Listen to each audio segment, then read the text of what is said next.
Assalamualaikum warahmatullahi wabarakatuh. Saya Rista Firly Efrina dengan NIM 126101212132 akan menyampaikan tentang kejurusitaan dan eksekusi.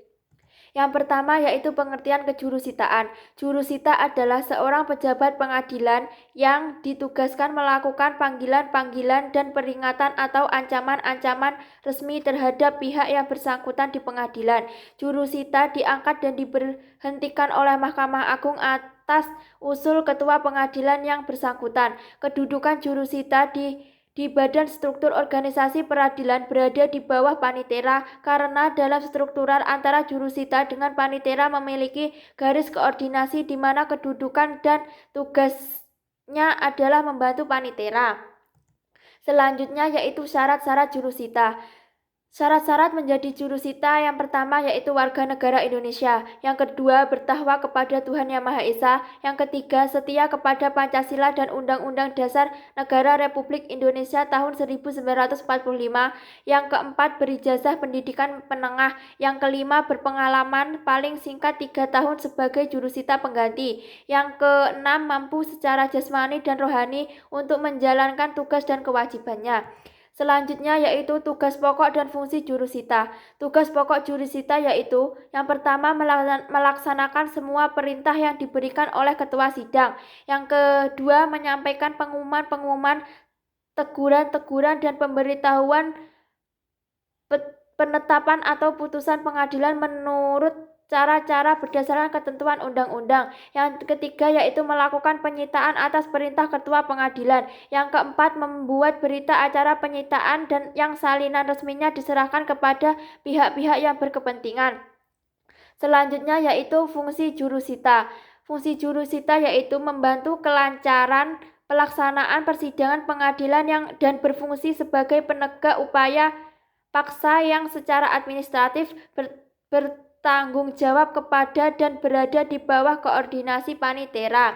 Selanjutnya yaitu pemberhentian jurusita. Jurusita diberhentikan apabila 1. Meninggal dunia, 2. Pensiun, 3. Alih tugas atau kepentingan dinas lainnya. Yang keempat, lalai atau tidak cukup dalam menjalankan tugas. Yang kelima, melaksanakan perbuatan tercela, dan yang keenam, sakit jasmani dan rohani terus-menerus. Selanjutnya yaitu pengertian eksekusi. Eksekusi adalah menjalankan putusan pengadilan yang telah mempunyai kekuatan hukum tetap, yang bersifat penghukuman yang dilakukan secara paksa jika perlu dengan bantuan kekuatan umum. Apabila pihak yang dilakukan di pengadilan dalam suatu perkara secara sukarela melaksanakan putusan yang telah diputus tersebut, maka selesailah perkaranya tanpa harus dilaksanakan eksekusi secara paksa.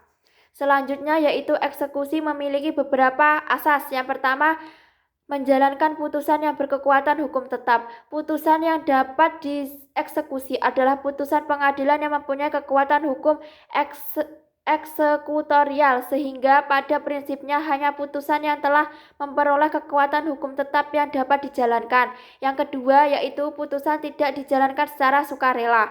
Putusan dapat dijalankan secara sukarela atau secara eksekusi. Pada prinsipnya eksekusi sebagai tindakan paksa menjalankan putusan pengadilan yang telah berkekuatan hukum tetap baru merupakan pilihan hukum apabila pihak yang kalah atau tergugat tidak mau menjalankan isi putusan secara sukarela. Salah satu prinsip yang melekat pada eksekusi yaitu menjalankan putusan secara paksa adalah merupakan tindakan yang timbul apabila pihak tergugat tidak menjalankan putusan secara sukarela. Yang ketiga yaitu putusan yang dapat dieksekusi bersifat kondemnatoir. Prinsip lain yang perlu dicermati adalah bahwa hanya putusan yang bersifat kondemnatoir yang bisa dijalankan eksekusi, yakni putusan yang amar atau dicantumnya mengandung unsur penghukuman. Yang keempat yaitu eksekusi atas perintah dan di bawah pimpinan ketua pengadilan negeri. Eksekusi dilakukan atas perintah dan di bawah pimpinan ketua pengadilan negeri, yaitu pengadilan negeri yang dulu memeriksa dan memutus perkara itu dalam tingkat pertama. Selanjutnya yaitu prosedur eksekusi. Ada beberapa prosedur eksekusi. Yang pertama yaitu pemohon mengajukan permohonan eksekusi dan mekanismenya sebagaimana diatur dalam pola Bindalmain dan peraturan terkait. Yang kedua yaitu Ketua Pengadilan Agama menerbitkan penetapan untuk annaming yang berisi perintah kepada jurusita supaya memanggil termohon eksekusi hadir pada sidang annaming. Yang ketiga yaitu jurusita atau jurusita pengganti memanggil termohon eksekusi. Ketua Pengadilan Agama melaksanakan annaming dengan sidang insidentil yang dihadiri oleh ketua, panitera, dan termohon eksekusi. Dalam sidang annaming tersebut memuat pertama, seyogyanya pemohon eksekusi dipanggil untuk hadir. Kedua, Ketua Pengadilan Agama menyampaikan peringatan supaya dalam tempo 8 hari dari hari setelah peringatan termohon eksekusi melakukan isi putusan.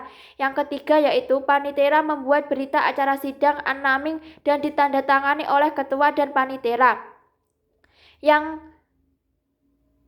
D yaitu apabila dalam tempo 8 hari setelah peringatan pemohon eksekusi melaporkan bahwa termohon eksekusi belum melaksanakan isi putusan, Ketua Pengadilan Agama menerbitkan penetapan perintah eksekusi. Sekian materi yang saya sampaikan. Wassalamualaikum warahmatullahi wabarakatuh.